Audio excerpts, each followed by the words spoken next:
bwense musike William Samuel Ruto jokorwane hobokurumi osoro nigo amenta buna bonsi balia bakubwatiraniwa nobokurumi nigobara chikumukirwa egetambokero egetindikeri chiko itari kubwatia ng'ae ningo ase orwete nakeri ogokora ebenga nole serikali gostoria ase serikali.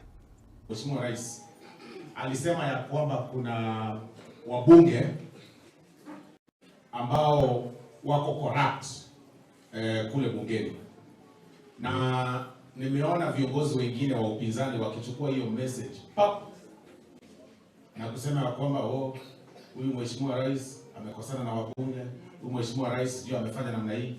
Wacha leo tuambie mchana peupe ya kwamba the president has declared war against corruption. Iwe bunge, iwe ndani ya SHA, iwe ndani ya ministries, iwe anywhere, he has declared war. Kwa sababu hatuwezi kuwa tunaamka asubuhi tunasema Kenya is a corrupt country. When the president says ya kwamba sasa tumeanza kupigana against corruption, tena tunaanza kusema ungefanya hivi, ungeongea namna hii. Mimi nawaambia namna hii. Kuna wabunge kama saa hii wanachukua pesa kwa mahospitali za ambazo zilikuwa zikiiba pesa ya health. Wanaenda wanaweka media press conference, wanasema hii hospitali imefungwa kwa sababu ya hii na hii. Wengine wana own hospitals. Mtu ana own hospital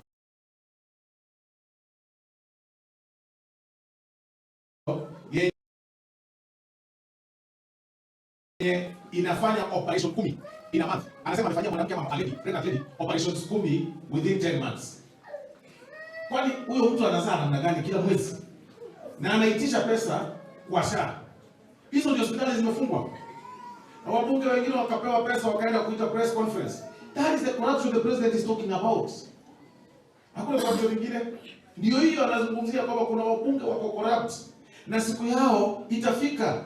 Chuma chao kiwapi? Motoni. Na watashikwa. Na sisi tunawaambia wale wenzetu wa upinzani wakiongozwa na jamaa anaitwa Wamunyoro. Na kwamba boss, wewe you have no moral authority to even talk about corruption. Na serikali ya nene nigo agendete kumachigwa ase ugutaikirania magani ya wananchi ing'ana agendete korokia ogwanchira